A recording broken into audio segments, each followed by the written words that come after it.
Wash Your Hands by Dori Midnight.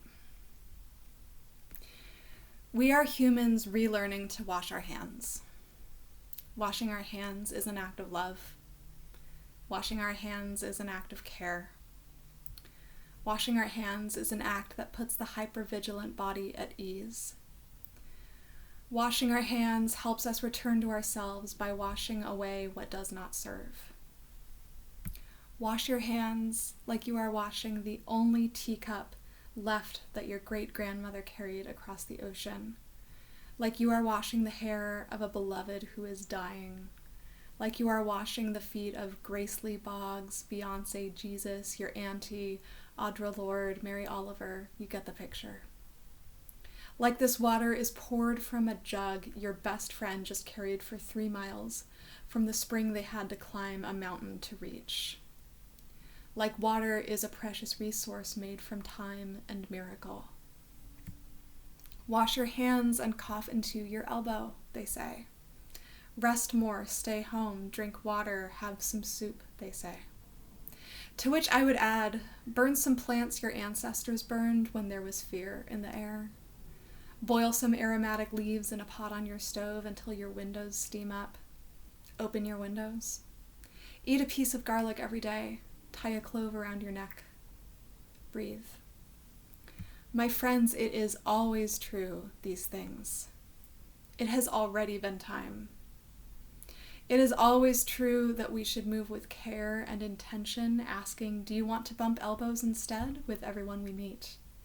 It is always true that people are living with one lung, with immune systems that don't work so well, or perhaps work too hard, fighting against themselves. It is already true that people are hoarding the things that the most vulnerable need. It is already true that we might want to fly on airplanes less and not go to work when we are sick. It is already time that we might want to know who in our neighborhood has cancer, who has a new baby, who is old, with children in another state, who has extra water, who has a root cellar, who is a nurse, who has a garden full of elecampane and nettles. I hope I said that right. It is already time that temporarily non-disabled people think about people living with chronic illness and disabled folks, that young people think about old people. It is already time to stop using synthetic fragrances to not smell like bodies, to pretend like we're all not dying. It is already time to remember that those scents make so many of us sick.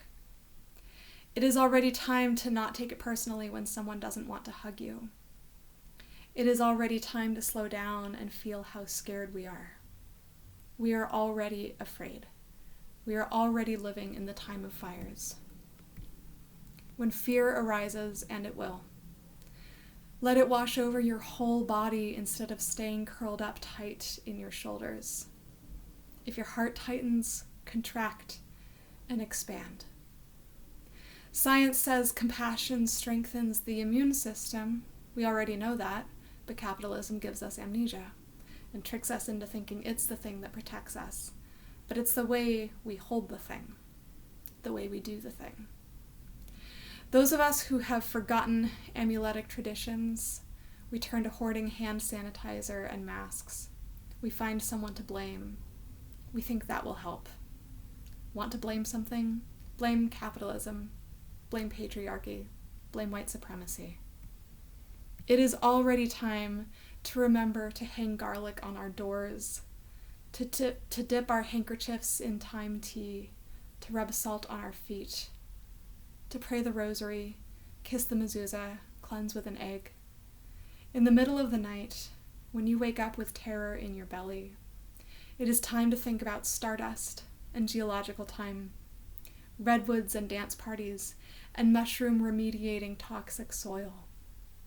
It is time to care for one another, to pray over water, to wash away fear, every time we wash our hands.